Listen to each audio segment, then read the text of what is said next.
இடத்துல இருந்து அப்படியே வாங்கிட்டு வந்தோம்.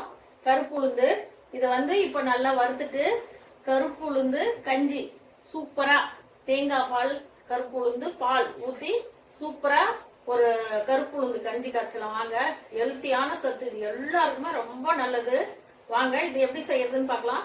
இந்த வீடியோக்குள்ள போய் பார்க்கறதுக்கு முன்னே ஈஸ்வரி விலாக் என் சேனலுக்குள்ள போய் புதுசா பாக்குறவங்களும் ஒரு சப்ஸ்கிரைப் பண்ணிக்கோங்க. சப்ஸ்கிரைப் பண்ணிட்டு பக்கத்துலயே பெல் பட்டன் டச் பண்ணீங்கன்னா டெய்லி என்னுடைய வீடியோ எல்லாம் உங்களுக்கு வரும். வாங்க பார்க்கலாம். வானல் வச்சுட்டேன், ஸ்டவ் பத்த வச்சுட்டேன், வானல் வச்சுட்டேன். லைட்டா வறுத்துக்கலாம். இந்த பச்சை வாசனை போற அளவுக்கு வறுத்தா போதும், நிறைய இருக்காது. ரொம்ப நல்லதுங்க. கால் வலி, முட்டி வலி, இந்த முட்டி ஜாயிண்ட் வலி, முதுகு வலி எல்லாத்துக்குமே இந்த கருப்பு உளுந்து நல்ல சத்தானது. எல்லா கழுவுக்குள்ள அரைச்சுக்கோங்க. வறுத்து 2-3 முறை கழுவிட்டேன். குக்கர்ல போட்டு ஒரு தோலோட இருக்கிறதுனால ஒரு 5 விசில். 1 டம்ளர் உளுந்துனா ஒரு 5 டம்ளர் தண்ணி ஊத்துங்க.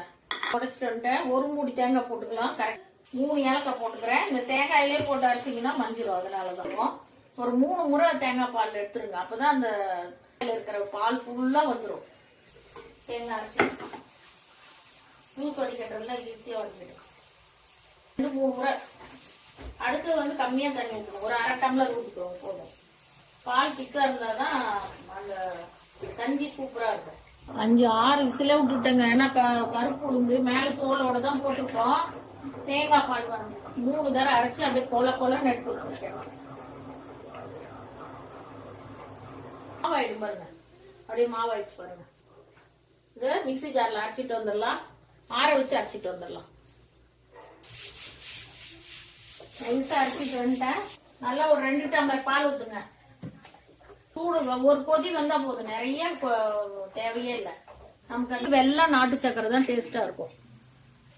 உப்பு கலந்தீங்கன்னா அந்த இனிப்பை நல்லா தூக்கி கொடுக்கும், நல்லா டேஸ்டா இருக்கும். ஒரே ஒரு சிட்டிகை உப்பு, நாட்டு சக்கரை 1/2 கப்பு போடுறேன். கருப்பு உளுந்து தேங்காய் பால் ஊத்தி அப்படியே இறக்கிடுது. தேங்காய் பால் ஊத்துனா கொதிக்க கூடாது, டேஸ்ட் போயிடும், அது ஒரு மாதிரி ஆயிடும்.